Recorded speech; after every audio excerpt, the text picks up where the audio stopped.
El 19 de julio de 2026, el ministro de Defensa de Israel, Israel Katz, se paró frente a las cámaras e hizo una promesa. Si Irán ataca, dijo, Israel responderá y contraatacará sin ninguna dependencia ni condiciones. Guarden esa frase. Quiero que la lleven consigo los próximos 20 minutos, porque dentro de esa misma ventana de 48 horas, múltiples fuentes israelíes le estaban diciendo a periodistas estadounidenses algo que la contradice de plano. Que durante semanas el país que hacía esa promesa había sido mantenido silenciosamente al margen de su propia guerra por el aliado del que más depende. No se le pidió que fuera más despacio, no se le animó a esperar, se le mantuvo al margen según funcionarios que estuvieron presentes, por temores en Washington de que darle a Israel una mano más libre pudiera significar perder el control de hasta dónde se extiende esta guerra. Un ministro de Defensa que jura independencia total, un gobierno que según reportes fue relegado por su socio más cercano. Esas dos cosas no pueden ser completamente ciertas al mismo tiempo, en el mismo país, en la misma guerra. Y al final de este video van a entender cuál de las dos está más cerca de la realidad y por qué la respuesta casi no tiene nada que ver con política y todo que ver con una pieza de hardware que Irán puso en el cielo este fin de semana, algo que Israel ha pasado 5 meses esperando que el resto del mundo no mirara demasiado de cerca. Esta no es una historia sobre un solo misil, es una historia sobre un gobierno que ha pasado 5 meses diciéndole a sus propios ciudadanos y a las cámaras que el cielo sobre Tel Aviv y Haifa está bajo control, que el escudo funciona, que los números están del lado de Israel, que esta es una guerra de desgaste que Israel gana por defecto, porque simplemente puede superar en defensa cualquier cosa que Irán le lance. Esa historia ha sido en su mayor parte cierta. En su mayor parte, y en su mayor parte es exactamente la frase que debería preocuparlos, porque en defensa antimisiles, en su mayor parte no es una calificación, es una cuenta regresiva. Ahora mismo, si prenden CNN, Fox o la BBC, la pregunta alrededor de la cual todos giran es alguna versión de ¿se va a expandir esta guerra? ¿Viene un conflicto más amplio en Medio Oriente? Esa es la pregunta equivocada. Es la pregunta equivocada porque trata esto como una historia sobre intenciones, sobre lo que quiere Washington, lo que quiere Irán, lo que quiere el gabinete israelí la próxima semana. Las intenciones son la variable menos interesante de esta guerra porque las intenciones cambian con cada nuevo ciclo noticioso. La pregunta correcta es más estrecha y es una pregunta sobre física y dinero, no sobre política. ¿Qué pasa cuando un sistema de defensa construido para detener un objeto predecible se ve forzado una y otra vez a detener uno impredecible?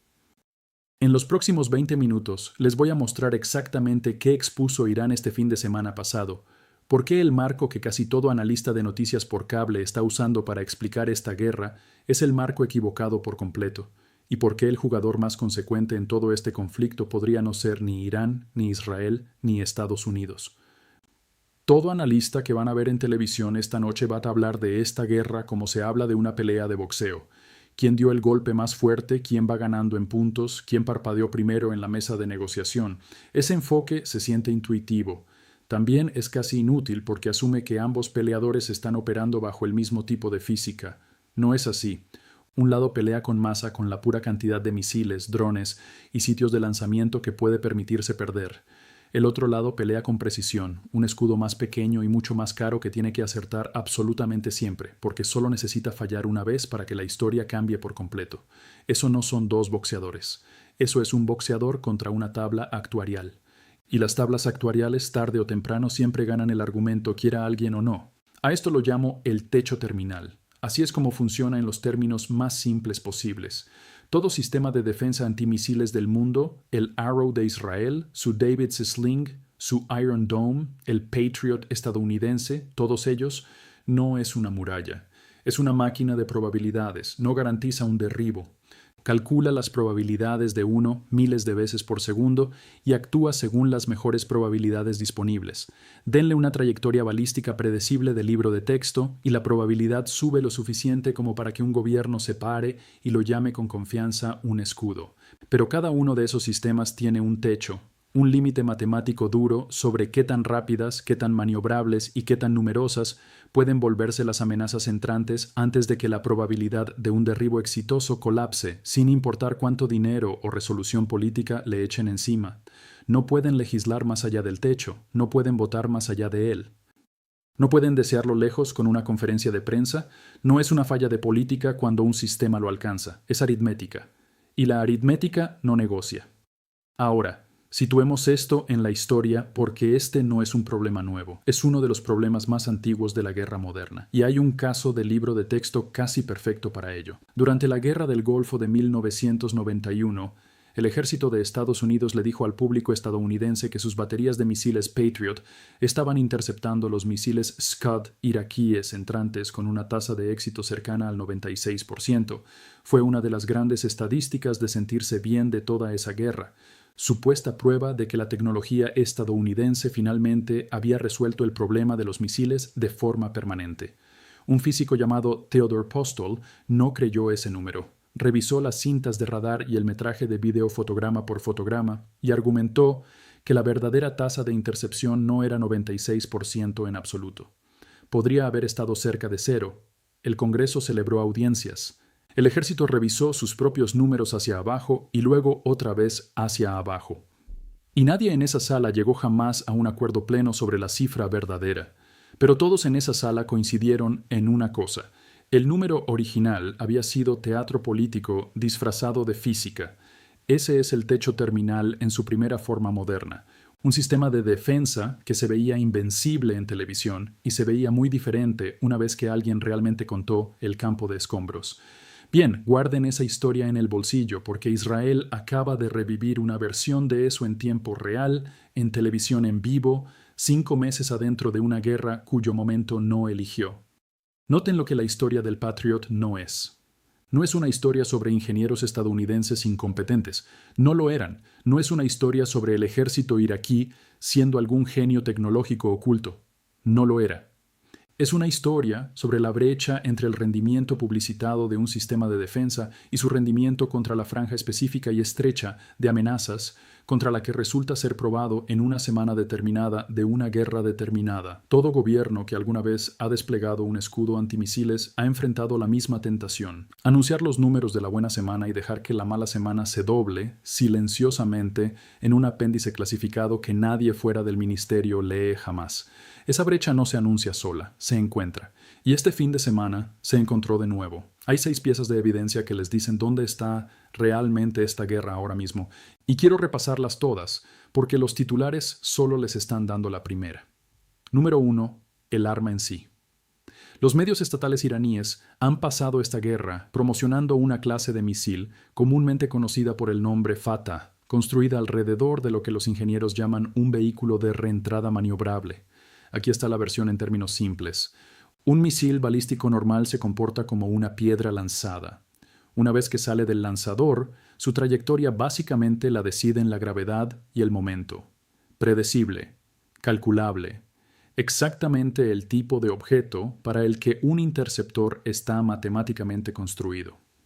Una ojiva maniobrable se comporta más como un corredor leyendo la defensa en tiempo real. Puede cambiar de dirección dentro de la atmósfera mientras desciende, específicamente para romper la solución de intercepción a la que el sistema de defensa ya se había comprometido segundos antes. Fuentes iraníes han afirmado que sus misiles más nuevos tienen apenas un 5% de probabilidad de ser interceptados por sistemas como el Arrow, el Patriot o el THAAD. 5%, no 50, 5. Ese número es casi con certeza exagerado. Es el número de Teherán, no uno independiente. Y la propaganda estatal en tiempos de guerra no es una fuente neutral. Pero los analistas de defensa israelíes y occidentales tampoco se están riendo de ello. Porque el objetivo de un arma así nunca fue ser literalmente indetenible. Era ser lo suficientemente impredecible como para que indetenible empezara a sonar plausible para la gente que financia el escudo del otro lado. Y esta no es la primera aparición del misil. Observadores de defensa occidentales han dicho que las ojivas maniobrables parecen haberse filtrado por las defensas israelíes y aliadas en barreras anteriores que se remontan hasta octubre de 2024, meses antes de que la mayor parte del mundo prestara atención cercana a este misil específico por su nombre. Eso importa porque significa que lo que ocurrió este fin de semana no es un descubrimiento nuevo, es la confirmación de algo documentado silenciosamente durante casi 2 años, que finalmente se volvió demasiado grande y demasiado público para seguir archivándolo como incidente aislado. Número 2. Las propias suposiciones del escudo. La defensa por capas de Israel, el Arrow para las amenazas de gran altitud y largo alcance, el David's Sling para el nivel medio, el Iron Dome debajo de eso para cohetes de corto alcance, es por cualquier medida honesta una de las arquitecturas de defensa aérea más sofisticadas jamás construidas por cualquier país en la Tierra. Sin embargo, fue construida bajo la suposición específica de que el objeto entrante juega según reglas predecibles. Piénsenlo como un portero que ha pasado años entrenando contra tiros de penal que siempre curvan en la misma dirección, se vuelve extraordinario, genuinamente de clase mundial deteniendo ese tiro específico. Luego aparece alguien que puede curvar el balón de manera diferente cada vez que se para en el punto. El portero no se ha vuelto de repente un peor portero. El tiro simplemente ha dejado de ser el tiro para el que entrenó toda su carrera. O piénsenlo de otra forma. Un cerrajero hábil conoce una cerradura que él mismo construyó como casi nadie más en la Tierra. Cada pin, cada tolerancia, cada peculiaridad del mecanismo, denle una cerradura completamente diferente construida sobre una lógica distinta y toda esa pericia tan duramente ganada le sirve de casi nada. No es incompetente, simplemente le entregaron el problema equivocado. Los ingenieros de Israel construyeron una de las mejores cerraduras del mundo.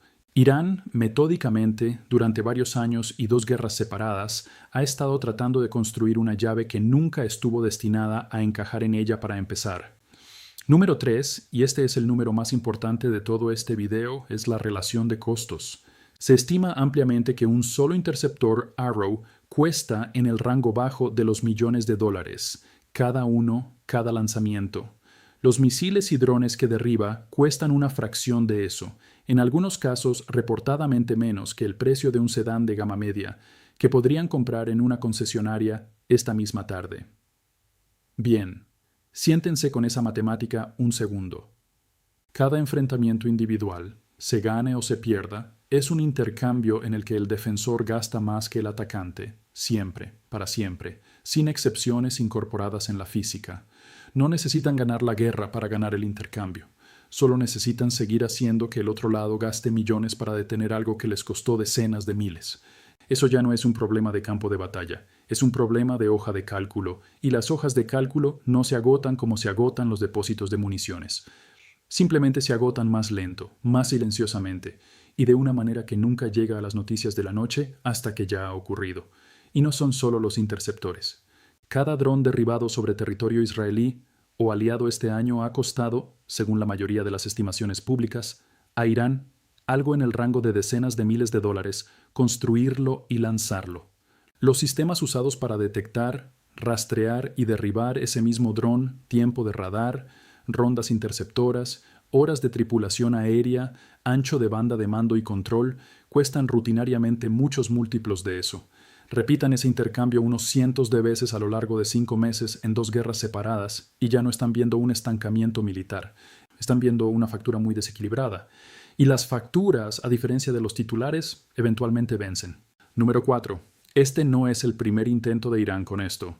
En junio de 2025, Israel lanzó una campaña aérea y de drones a gran escala contra infraestructura nuclear y militar iraní, atacando instalaciones incluyendo el complejo de enriquecimiento de Natanz y matando a varios de los comandantes más altos de Irán en el proceso. Irán respondió con su propia campaña de represalia, disparando decenas de misiles balísticos y más de 100 drones contra ciudades israelíes en cuestión de días, un número que subió a los cientos de misiles y drones antes de que esa ronda de combates se enfriara. Pasaron 8 meses. Luego, el 28 de febrero de 2026, una operación conjunta entre Estados Unidos e Israel reabrió la guerra por completo, la que sigue en curso hoy. Y según evaluaciones militares israelíes referenciadas en reportes posteriores, algo cambió en esos 8 meses de brecha. Irán había alterado sus sistemas de lanzamiento de misiles de maneras que cambiaron cuántos proyectiles realmente lograban pasar, sin importar cuánto disparara Israel de vuelta. Eso no es un solo misil con suerte. Eso es un adversario haciendo su tarea entre rondas. Número 5. Lo que realmente ocurrió este fin de semana pasado. El 19 de julio, Irán disparó una nueva oleada de misiles. esta vez hacia la ciudad jordana de Aqaba, lo suficientemente cerca del territorio israelí como para que los sistemas de defensa aérea de Israel reportadamente participaran en interceptar algunos de ellos, trabajando junto a las propias baterías de Jordania, que atraparon 3 de los misiles entrantes mientras un cuarto cayó en un área remota. Ese detalle importa más de lo que parece, porque significa que esta guerra ya no es limpiamente bilateral. El espacio aéreo de un país vecino ahora está funcionando como una extensión de facto del propio perímetro defensivo de Israel, se haya apuntado Amán a ese papel o no. Número 6. Y este es el que se suponía que la promesa del ministro de Defensa de Israel debía tapar. Según fuentes israelíes que hablaron con periodistas estadounidenses, Israel ha sido efectivamente relegado de esta última fase de escalada por Washington debido a preocupaciones dentro de la administración Trump de que darle a Israel una mano más libre arriesga perder el control de hasta dónde se extiende el conflicto. La postura pública del Pentágono es que la coordinación con Israel sigue siendo estrecha. Los reportes desde dentro de Israel cuentan una historia diferente. Ambas cosas fueron dichas en voz alta por funcionarios dentro del mismo tramo de 48 horas. Bien, ¿tiene eso sentido? Una guerra que un lado insiste en que está peleando enteramente en sus propios términos está, en la práctica, siendo dirigida en parte según el calendario de su aliado más cercano. Vale la pena señalar que el propio liderazgo militar de Israel no ha sonado incierto en público. El jefe del Estado Mayor de las FDI le dijo a los periodistas ese mismo fin de semana que las fuerzas del país están listas para reanudar operaciones de combate completas con poco aviso contra quien sea que lo amenace. Ese es el lenguaje de una institución proyectando disposición, no duda. Pero disposición e independencia no son lo mismo. Un ejército puede estar completamente listo para pelear y aún así no ser quien decide cuándo, dónde y con qué fuerza se le permite hacerlo. Ahora, déjenme darles el argumento más fuerte posible en contra de todo lo que acabo de decir, porque la honestidad intelectual lo exige. El caso más fuerte contra la teoría del techo terminal es simplemente este. Las defensas de Israel en general han funcionado notablemente bien a lo largo de toda esta guerra. La gran mayoría de los misiles y drones iraníes disparados contra territorio israelí desde que se reanudaron los combates han sido interceptados o han fallado por completo sus blancos. Recuentos independientes sitúan el costo humano de esta ronda actual en más de 2 docenas de muertes israelíes y varios miles de heridos, un costo genuinamente doloroso, pero una fracción de lo que una barrera sin filtrar de cientos de misiles podría haber producido contra un país sin escudo alguno. Que una clase de arma logre pasar algunas veces en un puñado de incidentes documentados no es prueba de que toda una arquitectura de defensa multimillonaria haya fallado estructuralmente. Muestras pequeñas hacen títulos dramáticos de YouTube y estadísticas genuinamente malas. Ese es un argumento serio, y cualquier analista honesto de la industria de defensa se los diría en la cara sin pestañear y con cada palabra en serio. Y vale la pena añadir que, antes en este conflicto, funcionarios israelíes publicitaron números de intercepción que sonaban genuinamente impresionantes. Cientos de misiles y drones rastreados, la gran mayoría neutralizados antes de llegar jamás a un área poblada. Si solo miraran los totales de los titulares, tendrían toda la razón para concluir que el escudo está ganando esta guerra cómodamente y que todo lo que he dicho esta noche es una exageración dramática construida sobre un puñado de anécdotas aterradoras. Esto es lo que ese argumento no puede explicar. Sin embargo, no puede explicar por qué los incidentes en los que las defensas israelíes o aliadas reportadamente han tenido dificultades se agrupan específicamente alrededor de ojivas maniobrables e impredecibles, no de las balísticas fáciles y predecibles, para las que el sistema fue construido originalmente para desayunarse. Eso no es ruido, eso es un patrón. Y los patrones son exactamente aquello a lo que se supone que una máquina de probabilidades debería ser inmune si el techo realmente no existiera. Tampoco puede explicar por qué las propias evaluaciones de patrones de lanzamiento de Israel muestran, según su propio relato, que la efectividad de Irán cambia de manera medible entre las dos guerras en lugar de mantenerse plana. Y no puede explicar por qué el propio gobierno de Israel, el gobierno con el incentivo más fuerte de la tierra para proyectar confianza total en su escudo, ha estado, según múltiples reportes de fuentes, pidiéndole silenciosamente a Washington una mano más libre en lugar de declarar contenida la nueva amenaza. Los gobiernos confiados no suelen cabildear a su aliado más cercano por más margen de maniobra. Normalmente solo maniobran, y los totales agregados de intercepción, por impresionantes que sean, no son el número que decide cómo termina esta guerra. 100 intercepciones exitosas y una ojiva maniobrable fallida sobre un hospital, un depósito de combustible o un búnker de mando no es un error de redondeo para la gente que está debajo. Los promedios son cómo los gobiernos hablan de las guerras. Los techos son cómo las guerras realmente terminan. Así que permítanme juntar todo esto. Esta guerra no comenzó hace 5 días. Comenzó, en su capítulo actual, el 28 de febrero de 2026, con una operación conjunta entre Estados Unidos e Israel, y se ha estado reconfigurando en ciclos lentos y desiguales desde entonces. No es una historia de 5 días. No es una historia de 5 semanas, es una historia de 5 meses. 5 meses desde que se abrió la fase actual sobre una ronda anterior el verano previo, y ninguno de los dos lados se ha quedado sin camino todavía. Irán pasó el tiempo entre esas dos guerras haciendo lo que los estados materialmente más débiles han hecho a lo largo de la historia cuando no pueden ganar una pelea simétrica. Dejó de intentar superar en construcción el escudo de su enemigo y empezó a intentar encontrar el borde de éste en su lugar. Encontró ese borde en un arma que no necesita ser genuinamente indetenible, solo lo suficientemente impredecible como para hacer que la aritmética subyacente de la defensa deje de funcionar a favor de Israel con el tiempo. Israel, mientras tanto, está descubriendo en tiempo real que el techo de su propia tecnología está llegando más rápido que el techo de la voluntad de su enemigo de seguir probándolo.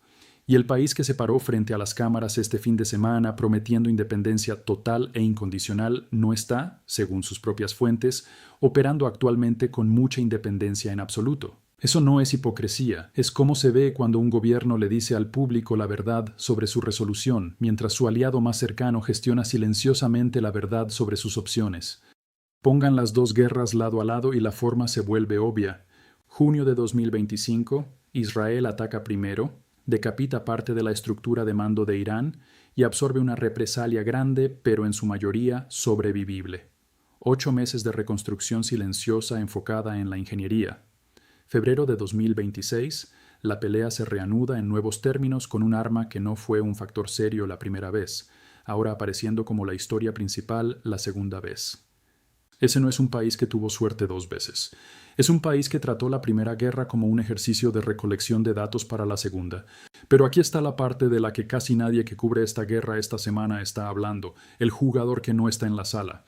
Cada dólar que Israel gasta en un interceptor multimillonario, cada activo naval estadounidense adicional reposicionado al Mediterráneo Oriental y al Golfo, cada hora de ancho de banda diplomático y militar estadounidense gastada en gestionar la contención israelí, es $1, un activo y una hora que no se gastan en la única parte del mundo que Washington ha pasado la mayor parte de 2 décadas insistiendo que realmente importa más para los próximos 50 años, el Indo-Pacífico. Esta es la forma recurrente de la paciencia de las grandes potencias, y es más vieja que esta guerra y más vieja que este siglo. Mientras 2 potencias regionales gastan sus tesoros y su atención desgastándose entre sí por una franja de espacio aéreo disputado, la potencia que no tiene un solo misil en el cielo puede sentarse, ver cómo se pone a prueba el escudo gratis, y silenciosamente archivar la lección de ingeniería para su propia planificación de defensa. Todo sin gastar un centavo de su propio arsenal ni perder un solo soldado propio. Llámenlo el gigante paciente. No necesita ganar esta guerra. Ni siquiera necesita ser mencionado en esta guerra. Solo necesita que todos los demás sigan peleándola, una barrera a la vez. Washington ha dicho durante la mayor parte de 2 décadas, a través de múltiples administraciones de ambos partidos, que la contienda estratégica central del siglo XXI se está desarrollando en el Indo-Pacífico, no en Medio Oriente. Cada batería de misiles reposicionada al Golfo este año es, por definición, una que no se reposicionó al estrecho de Taiwán o al mar de China Meridional. Nadie tiene que disparar un solo tiro para beneficiarse de esa aritmética. Solo tienen que ser pacientes, mantener su propio arsenal intacto y dejar que otros 2 ejércitos hagan el experimento en su nombre, gratis, en tiempo real, en las noticias cada noche. Así que aquí hay 3 cosas que vigilar en las próximas 48 a 72 horas. Falsables, específicas y que vale la pena volver a revisar contra lo que les estoy diciendo ahora mismo en lugar de tomar mi palabra sobre cualquiera de ellas. Uno, observen si a Israel se le concede o simplemente toma una postura de ataque más unilateral en los días inmediatamente por venir, o si la contención de Washington se mantiene. Si Israel lanza ataques de represalia independientes sin aprobación estadounidense visible, eso les dice que la historia de la marginación fue fricción temporal, no un cambio estructural en la relación.